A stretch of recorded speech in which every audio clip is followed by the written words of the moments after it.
ನಮಸ್ಕಾರ ವೀಕ್ಷಕರೇ, ಇದು ಸತ್ಯ. ಕಳೆದ 1,00,000 ವರ್ಷದಲ್ಲಿ 2023 ಅತ್ಯಂತ ಉಷ್ಣತೆಯಿಂದ ಕೂಡಿದ ವರ್ಷ ಎಂದು ವಿಜ್ಞಾನಿಗಳು ವರದಿ ಮಾಡಿದ್ದಾರೆ. ಇದು ಮಾನವ ಕುಲಕ್ಕೆ ಸಂಪೂರ್ಣ ಎಚ್ಚರಿಕೆಯಾಗಿದೆ ಎಂದು ಯುರೋಪಿಯನ್ ಹವಾಮಾನ ಸಂಸ್ಥೆ ವರದಿ ಮಾಡಿದೆ. ಚಂಡಮಾರುತಗಳು, ಬರಗಳು, ಕಾಡ್ಗಿಚ್ಚುಗಳು ಇತ್ತೀಚೆಗೆ ಹೆಚ್ಚುತ್ತಾ ಬರುತ್ತಿದೆ. ಇವೆಲ್ಲವೂ ಸಹ 2023 ವರ್ಷದ ಹವಾಮಾನದ ಮೇಲೆ ಪ್ರಭಾವ ಬೀರಿದೆ.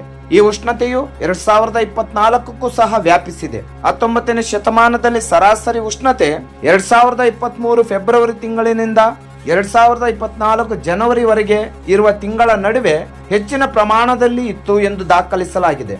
ಅಮೆಜಾನ್ ನದಿಯ ಜಲನಯನ ಪ್ರದೇಶದಲ್ಲಿನ ತೀವ್ರ ಬರಗಾಲ, ದಕ್ಷಿಣ ಯುರೋಪ್ನ ಕೆಲವು ಭಾಗಗಳಲ್ಲಿ ತೀವ್ರ ಚಳಿಗಾಲ, ಕ್ಯಾಲಿಫೋರ್ನಿಯಾದಲ್ಲಿ ದಾಖಲೆಯ ಮಳೆ ಮತ್ತು ಇತ್ತೀಚಿನ ತಿಂಗಳುಗಳಲ್ಲಿ ದಕ್ಷಿಣ ಅಮೆರಿಕದಲ್ಲಿ ಕಾಡ್ಗಿಚ್ಚುಗಳು ಇದಕ್ಕೆ ಕಾರಣ. ತಾಪದ ಅಲೆಗಳು, ಜಲಪ್ರವಾಹ, ಬರಗಾಲ, ಬಿಸಿಗಾಳಿ, ಚಂಡಮಾರುತ ಇವು ಮುಂದುವರೆದರೆ ಒಂದು ವಿಭಾಗದಷ್ಟು ಮಾನವ ಕುಲವು ನೆಲೆ ನಿಲ್ಲಲು ಕಷ್ಟ ಎಂದು ಜರ್ಮನಿಯ ವಿಜ್ಞಾನಿಗಳು ಹೇಳಿದರು. ಎಲ್ ನಿನೋ ವಿದ್ಯಮಾನದಿಂದ ತೀವ್ರಗೊಂಡ ಹವಾಮಾನ ಬದಲಾವಣೆಗೆ ತೀವ್ರ ಶಾಖಕ್ಕೆ ಕಾರಣವಾಗಿದೆ.